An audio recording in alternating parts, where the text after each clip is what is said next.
Hello, listeners. A warm welcome to the Complete Life Show. I'm your host, Lisa Thamides, and I'm so glad that you're tuned in. This show is all about finding peace and well-being through the mind-body-spirit continuum. My hope is we can all take away nuggets of information from all the wonderful people I interview to help us lead our very best lives. Today, I'd like to introduce you to Daphne Hadjipateras.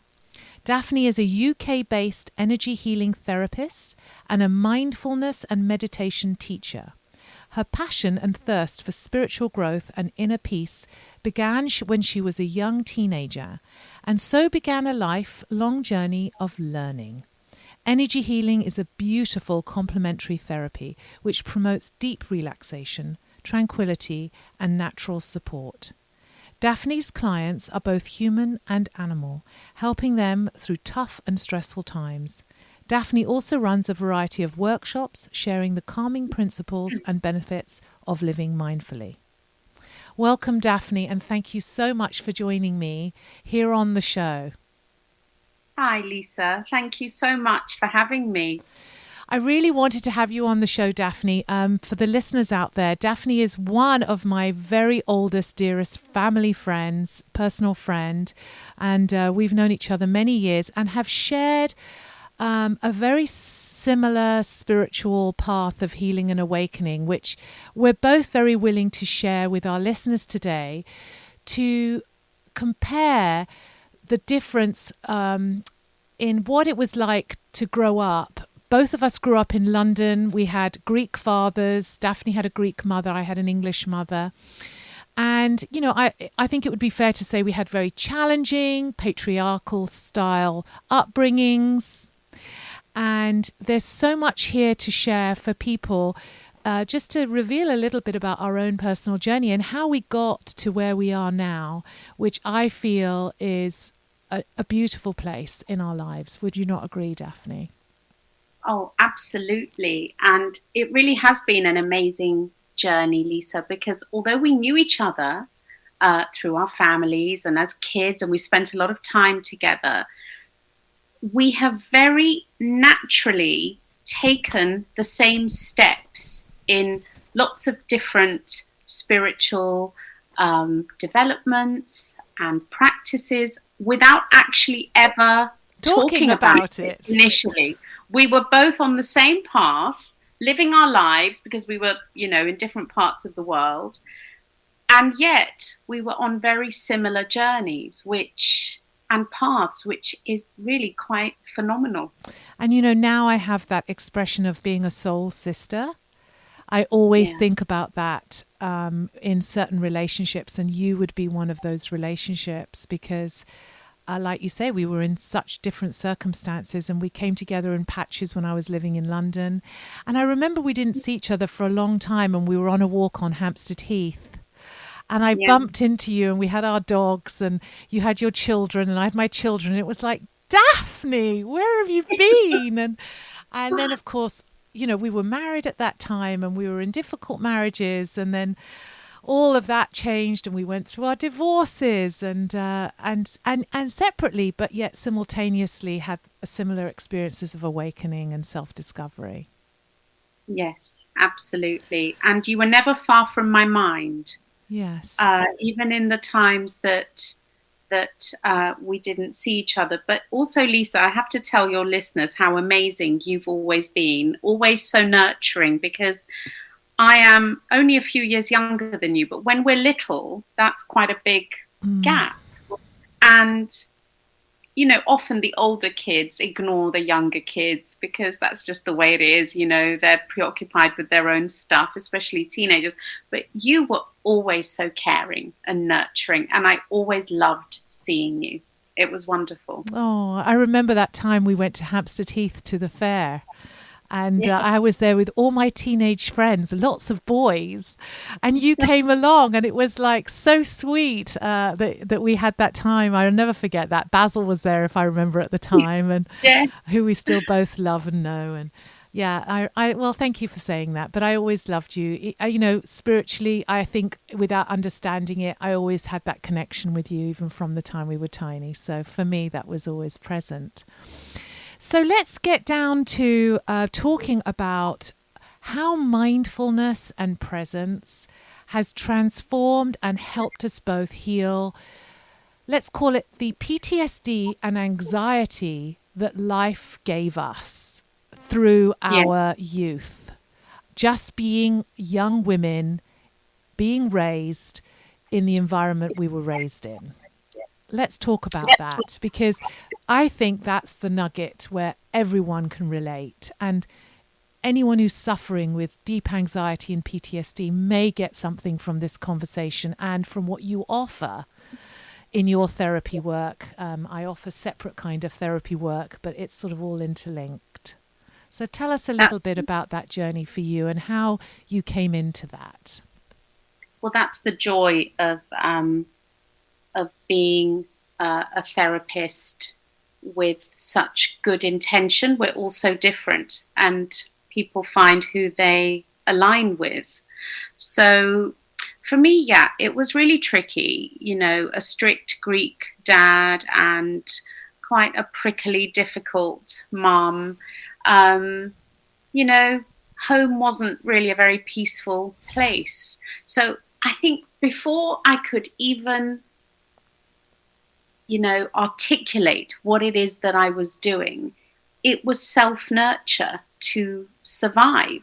I would find a corner, or I would, find a space in the garden where I could be by myself and get away from the stress, because ultimately that is what I offer, a way to alleviate stress and to find some inner peace and guidance and wisdom and happiness again.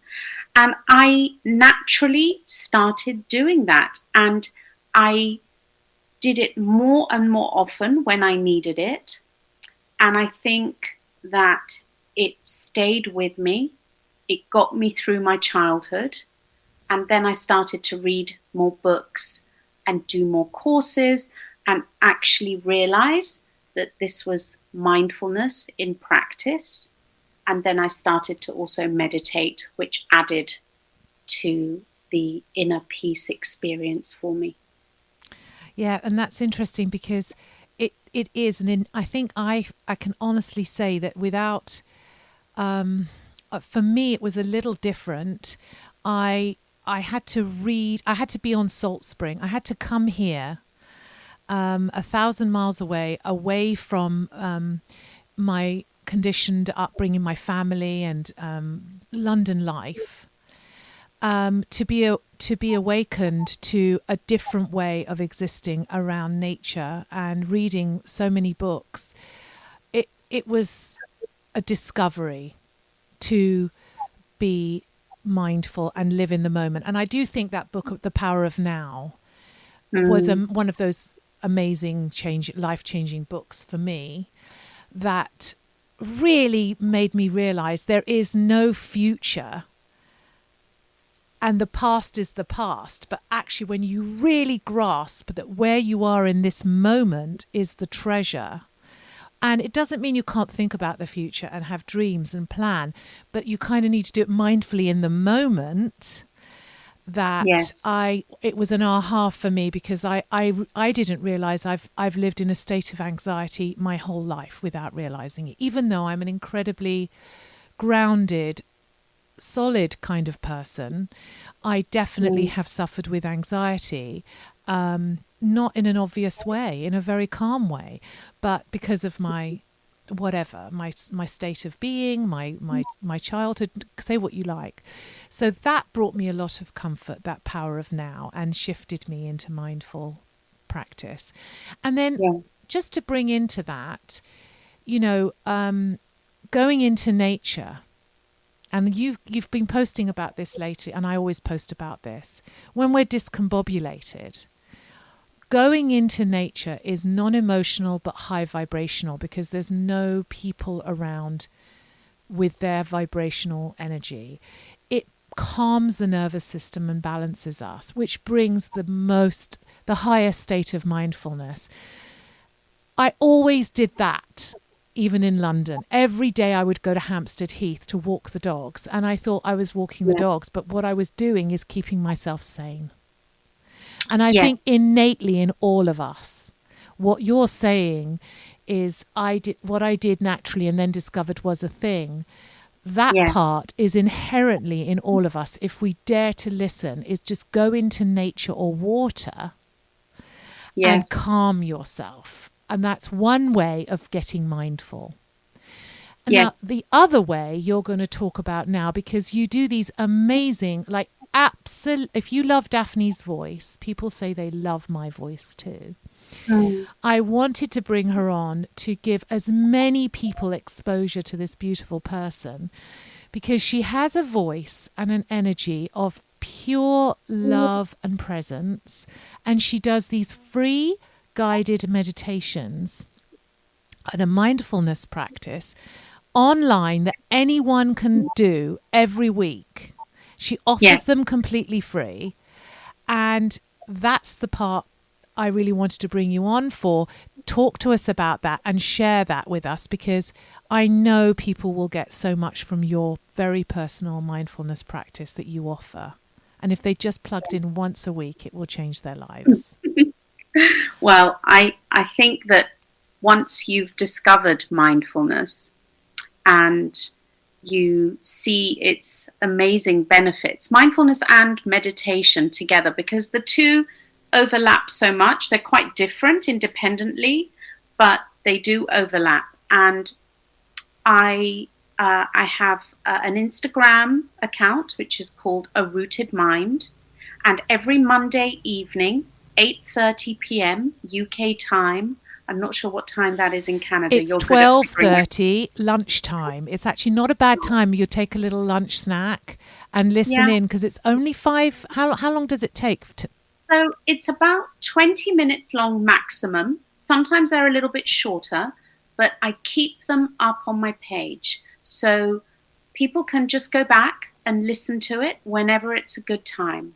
We do different themes. Sometimes it can be very, very mindful, and it's all about your breathing and the connection with the body and calming yourself down, going into a relaxed state. Other times it can be a little bit more spiritual, and we're doing some chakra work and we're covering different themes, whether it's heart expansion or finding your courage or stepping into your power. I have so many different themes I want to share with everyone. I'm so excited. So that's free every Monday night, and I keep them up so that people can enjoy them. And it's my way of helping someone somewhere find a little inner peace when they need it.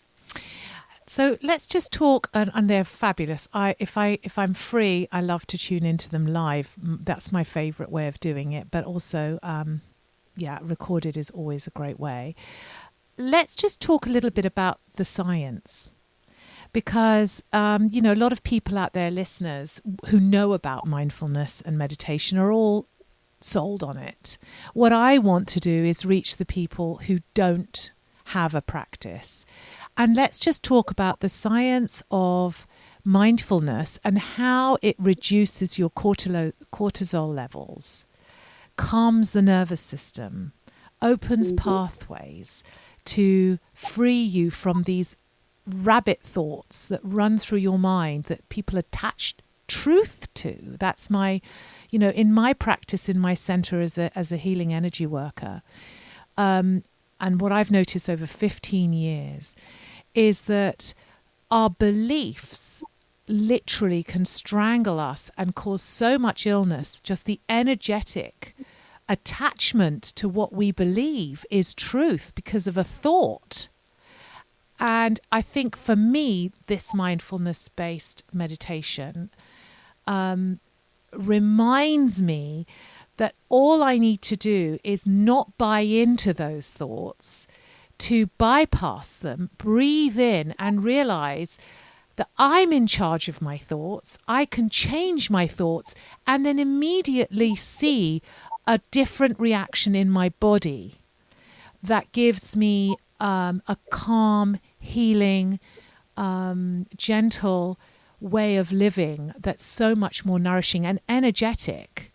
So then once you become practiced at recognizing that you don't need to be ruled by your thoughts and your belief system that's concrete, it's not, you become more in charge of your life. And what I notice doing these kind of practices that you offer is it takes you slowly but surely to that space of quiet, peaceful contemplation.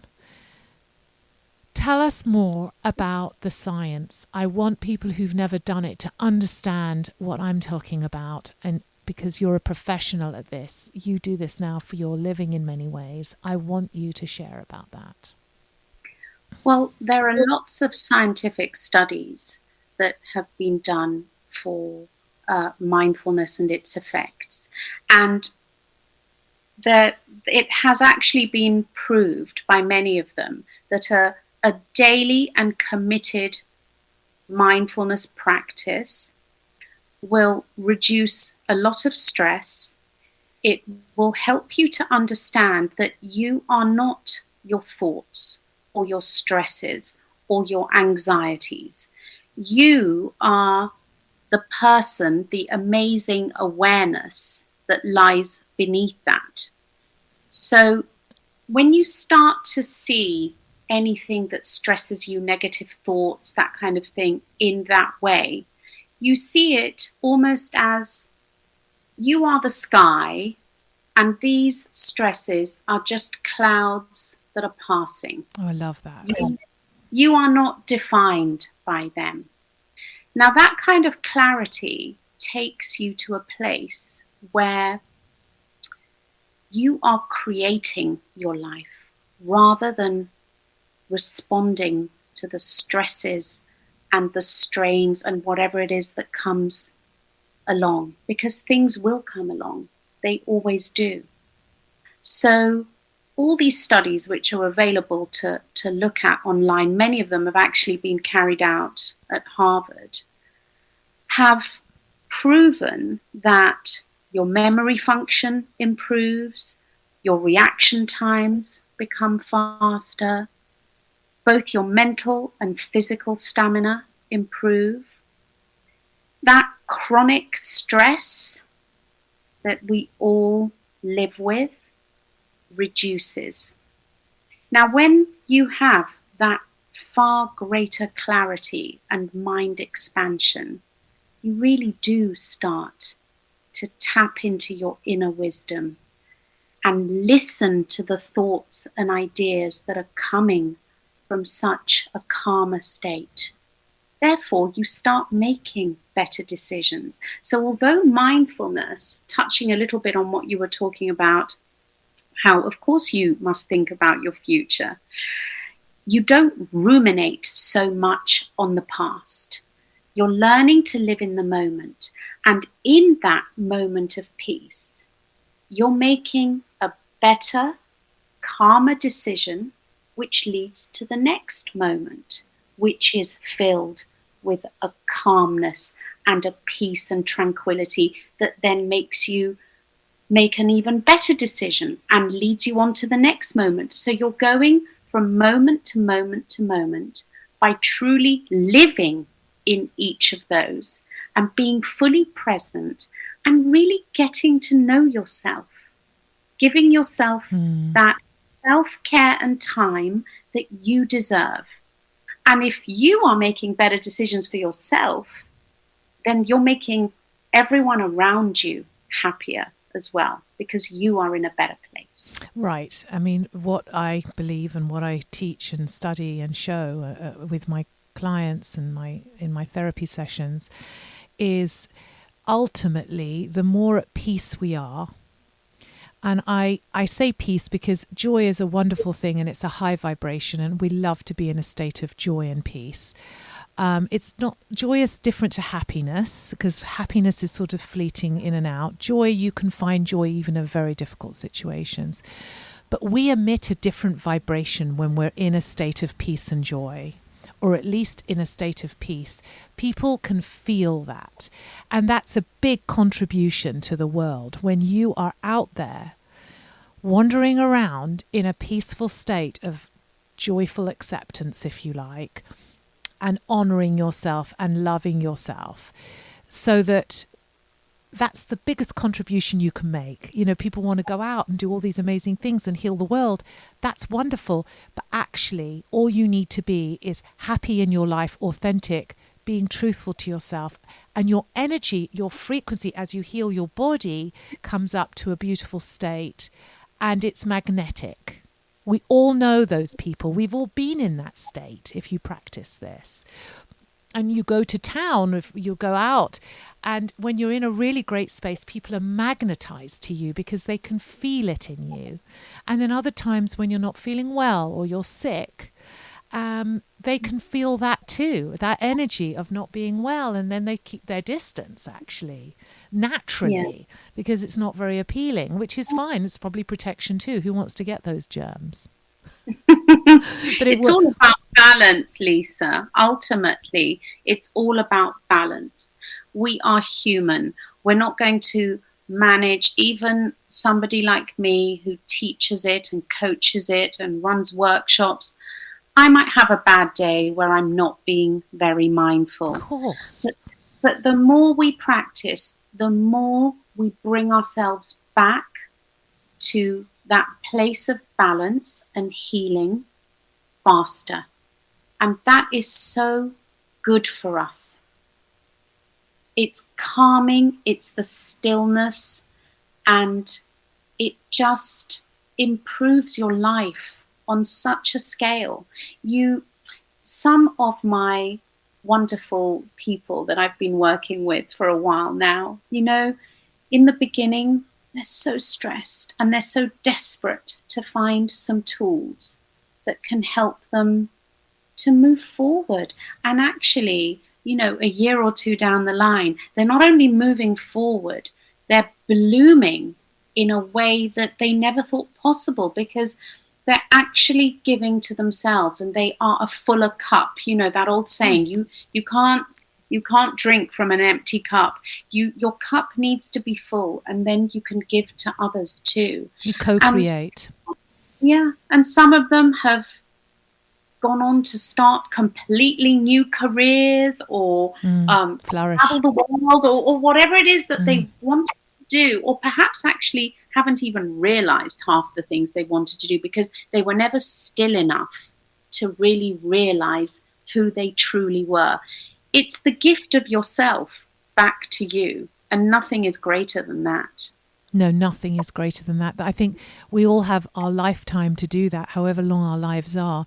And that's something you often see in our elders, because finally at the end of their life, it can go either way, of course, but if they have become conscious and self-aware, there's this beautiful peace around elders who are self-actualized, because eventually life does take you on that path where you realize your own vulnerability and controlling and pushing, and they just learn it naturally. So we have sort of a lifetime. The wonderful thing is we don't need to wait till we're elders to practice this beautiful gift. We can do this at any age, and some families are lucky enough to teach it to their children from very young age. As we had Jaya on board at 4 years old. Her parents taught her mindfulness, yoga, and meditation. I laughed at Daphne when I interviewed her, because I thought it couldn't have been further away from my childhood, that parenting. Not that my parents weren't great parents in some ways, in their way, for sure. I honor my parents very much, as you do. But it just shows you that how different and the direction we all take. But we all are going in a similar direction of personal awareness and personal growth. Yes. And there's hope for us all.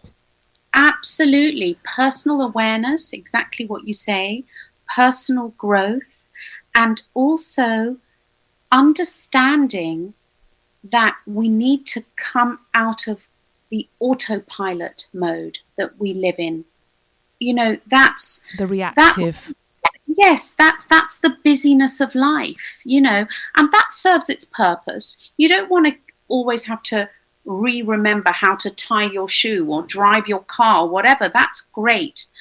But when it's too much and not living away from the autopilot, where you're actually going into a more creative place to think about how it is that you truly want to live your life and honor your life. And actually, Lisa, there is an amazing scientific paper that followed a group of people. They were scanned at different intervals. I believe they were practicing mindful meditation for 56 days. And at the end of that time period, the amygdala, which is the part of the brain where we have our basic fight or flight control. It's also where we have anxiety and fear and stress. Well, that small part of the brain had actually shrunk even more in this study group. Now, that's pretty amazing, because that's showing that mindfulness and meditation is actually physically healing, affecting our brains. And I just found that an astonishing fact. I thought, how amazing that we, by practicing mindfulness just for 10, 15 minutes every day, it then seeps into our everyday actions, and that fearful part of our brain actually shrinks. It's fantastic. And thank you for sharing that to listeners today. That's wonderful. It's all very hopeful. Amazing. If this interests any of my viewers, any of my listeners rather, Daphne, are you registered on Navigator for Wellness? Yes, I am. I am now. Great. Yes. So you can reach Daphne on navigatorforwellness.com, because her name is Daphne Hadjipateras, which is a little difficult to find on Facebook and Instagram, but it's not impossible. I'm going to type it and show it on this program. And you can always reach out to me, Lisa Thamides at figsandhoney@me.com, if you'd like to connect with Daphne. But otherwise, navigatorforwellness.com is an amazing resource. And you can do a practice with Daphne in person. She can coach you and support you in person. You can listen to her for free once a week, and her recordings, because she's so generous. And I'm just so happy that you shared all of this with us today, and that we've had this wonderful conversation, Daphne. Thank you. Oh, I loved it. I could talk about it all day long, and I just feel that the more we share, the better it is. For all my listeners as well, Daphne's planning on coming to Salt Spring Island, British Columbia. I have a B&B, and often do small little wellness retreats for groups of ladies who are looking to just grow and soothe themselves and explore new avenues of potentiality. And Daphne will be coming. We're going to be setting dates for that to actually do some mini workshops and get to meet her in person. So that will happen, and I'll be sharing that as it happens on my Facebook page and in many ways. So you'll hear all about that. In the meantime, thank you, Daphne, for your time. I know It's the Royal Jubilee this weekend. I'm so jealous because it's my birthday this weekend, and I really wanted to be in London this weekend. But my mother's 80th is in August, and it just didn't feel justifiable to come twice in the space of 2 months. So I'll hopefully be seeing you in person. But I send all my blessings to our beautiful Queen, who's been steadfast for our nation over there. And hope you enjoy all the festivities, because I know you're going to be out enjoying things this weekend and dancing and having a few cocktails and enjoying yourself. So I'll be thinking of you. We really will be. She's our longest reigning monarch. And most what an loved. amazing work ethic. I Still know. working at 96. But I miss you very much too. We're together in spirit, and I wish you the happiest of birthdays. Thank you, Daphne. Thank you so much. And thank you for coming to the show. Thank you so much for having me. Okay, bye, Daphne. Bye. Bye.